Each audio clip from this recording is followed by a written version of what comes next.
Merci. La parole est à Monsieur Laurent Wauquiez.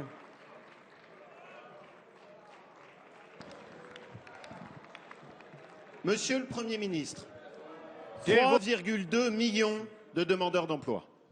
3,2 millions. Avec vous, la France va franchir le record absolu du nombre de chômeurs que nous n'avons jamais connu.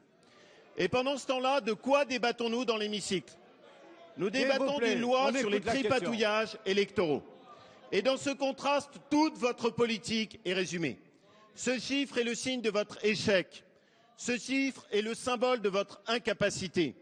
Bien sûr, on peut comprendre que la situation économique soit difficile. Bien sûr, vous repousserez la responsabilité sur vos prédécesseurs. Mais ce qui est impardonnable, Monsieur le Premier ministre, c'est que depuis 10 mois, vous n'ayez pas concentré toute l'action de votre gouvernement sur ce seul sujet. Ce qui est impardonnable, c'est que vous ayez dispersé l'action de vos ministères. Ce qui est impardonnable, c'est que votre politique de l'emploi ne soit qu'une mascarade. Parce que la réalité, c'est que faites-vous? Rien. Que faites-vous alors que les plans sociaux se multiplient? Rien.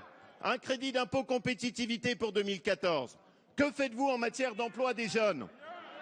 15 000 contrats d'avenir en 10 mois. Que faites-vous alors que nous avons plus de 1000 demandeurs d'emploi en plus chaque jour? Vous préférez parler du mariage pour tous ou du droit de vote des étrangers. Vous préférez diviser les Français au lieu de les unir autour de la seule lutte contre le chômage et pour l'emploi. La réalité, Monsieur le Premier ministre, c'est que François Hollande, pendant la campagne électorale, prétendait être le président de la justice. Il est aujourd'hui le président du chômage et des impôts. Vous êtes, Monsieur le Premier ministre du chômage et des impôts. Et vous êtes, mesdames et messieurs les députés de gauche, la majorité aujourd'hui du chômage et des impôts. Tout ceci ne pourra pas durer 4 ans. Il est temps que vous vous ressaisissiez. La parole est à Monsieur le ministre Michel Sapin. Allez, on rétablit le silence, s'il vous plaît. Mesdames, Messieurs les députés, Monsieur le ministre Wauquiez, j'ai pour vous beaucoup de considération. Et je le dirai d'autant plus que vous avez partagé avec moi-même une difficile responsabilité, celle du ministère de l'Emploi et du Travail. Entre, me semble-t-il, sauf erreur de ma part, mars 2008 et la fin 2010, c'est vous qui, chaque mois, avez eu annoncé l'augmentation du nombre des chômeurs. Chaque mois. Et ce n'était pas 18 500 chômeurs, comme j'ai dû le faire hier. C'était 65 000 chômeurs de plus, 78 000 chômeurs de plus, 72 000 chômeurs de plus. Bref, Monsieur Wauquiez, si je dis cela, ça n'est pas seulement pour rappeler le passé. Ça n'est pas seulement pour vous appeler, y compris vous, et je suis sûr que ça vous conviendrait très bien à une certaine modestie sur le sujet du chômage.